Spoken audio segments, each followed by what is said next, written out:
All right, power users. Here is Kelly's favorite power user shortcuts.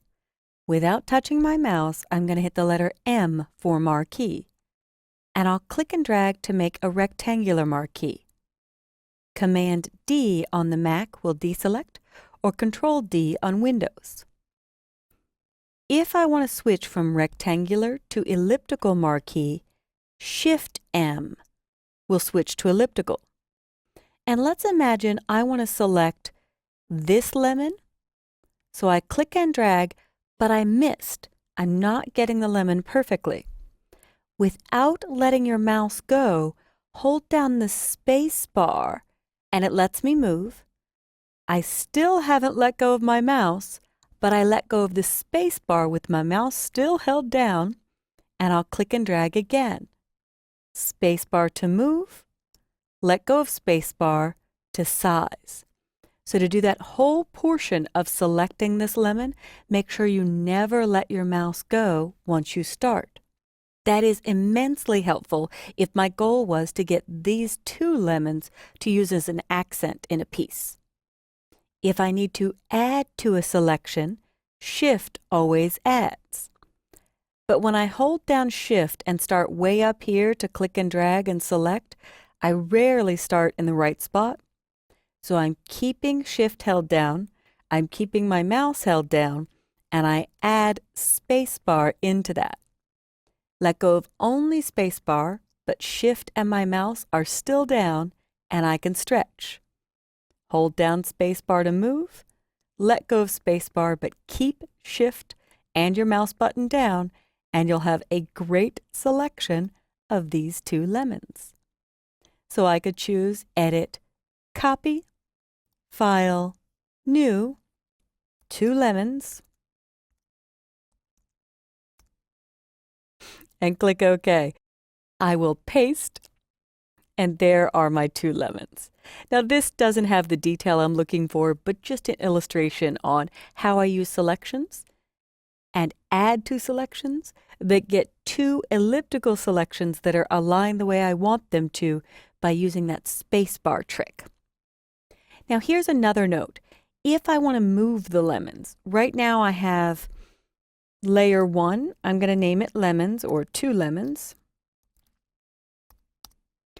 If I make another selection of, let's say, the center of the lemon, my right arrow key after I let go moves 1 pixel at a time.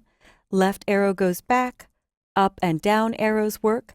But if you want to make bigger moves, use your Shift key with arrows. Shift right arrow is 10 pixels at a time. Shift right arrow, 10 more.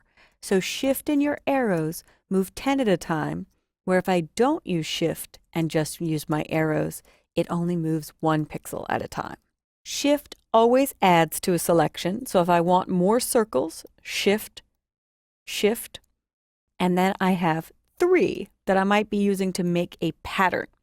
So I could do Select Inverse to grab everything but the circles, and just hit my Delete or Backspace key, and then Command D to deselect or Control D to deselect.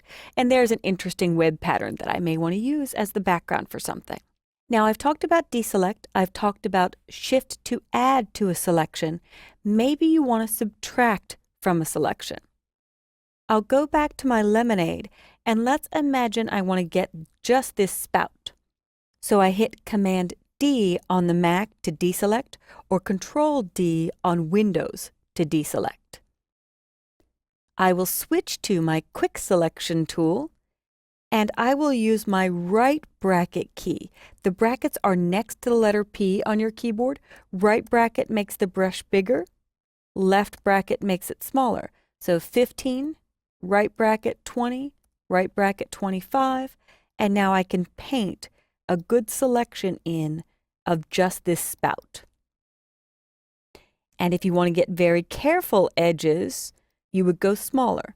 Left bracket is down to 20, left bracket down to 15.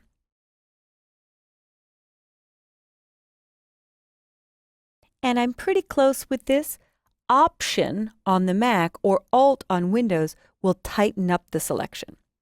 But I never do anything with a selection except for the circles that I did earlier because I wanted a nice circular edge.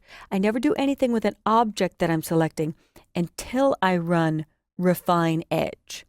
So I will hit Refine Edge, choose on a white background to really see what I've got.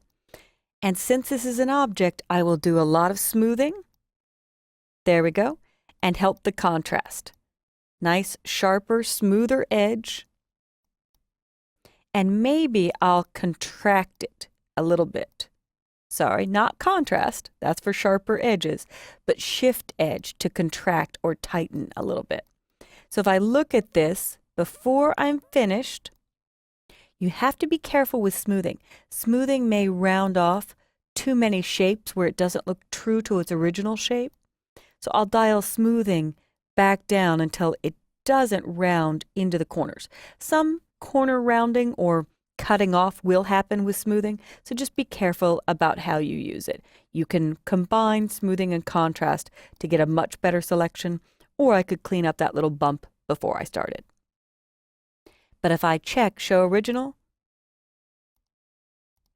before, awful, after, much better. And if it looks completely different shape, then I've used too much smoothing, so I'll dial smoothing down a little bit and it'll come back to its truer shape, and maybe I just clean up the little bit of bumpiness once I'm finished with my selection. So I will output to New Layer, or actually New Document with Layer Mask. So I'm ripping this out as I commit to it. Had to make an adjustment. Now output to New Document with Layer Mask. I'll click OK. There is my spout. If I zoom in with Command plus or Control plus, I could begin my cleanup work on the edges. This way, I've never harmed or removed anything. It's protected on a layer mask, so I could begin my cleanup by clicking the Layer Mask thumbnail. But we're not here to clean up today. I wanted to show you Shift to add to a selection, Selection, Shift to add, Alter Option to take away from a selection, so cutting semicircles or Pac-Men out of this, Command D or Control D to deselect, make a selection in the wrong spot, don't let go of your mouse, spacebar will move that selection. And finally, arrow keys to nudge, and Shift and your arrow keys for bigger nudges. You could also use that on entire layers. If I deselect with Command D or Control D, and I'm on my Move tool, arrow keys to move, Shift and your arrow keys are bigger moves. And the last thing I should finish with is if you make a selection, let's go back to my lemonade. Maybe I want to do a whole weird perspective thing on this, but I'm not happy with my selection area. Select. Transform Selection only transforms the marching ants. So now I've scaled that and I've just got a shadow of the spout. I can use Command on the Mac or Control on Windows to give it perspective and really reshape that. And I'll press Return or Enter to finish, but I should finish off by saying, Select Transform Selection just modifies your marching ants. It can make them bigger or smaller. And when you're transforming, you could use Command on the Mac to add perspective, or that's the Control key on Windows to add perspective. If you're not holding down Command or Control, it just scales, and Shift keeps it proportional when scaling.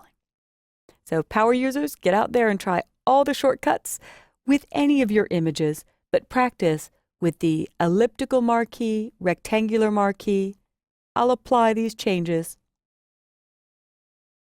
Use the Quick Selection tool or even the Lasso tool with Shift to add, Option or Alt to take away. Hope you've enjoyed this tour of my favorite shortcuts for selections.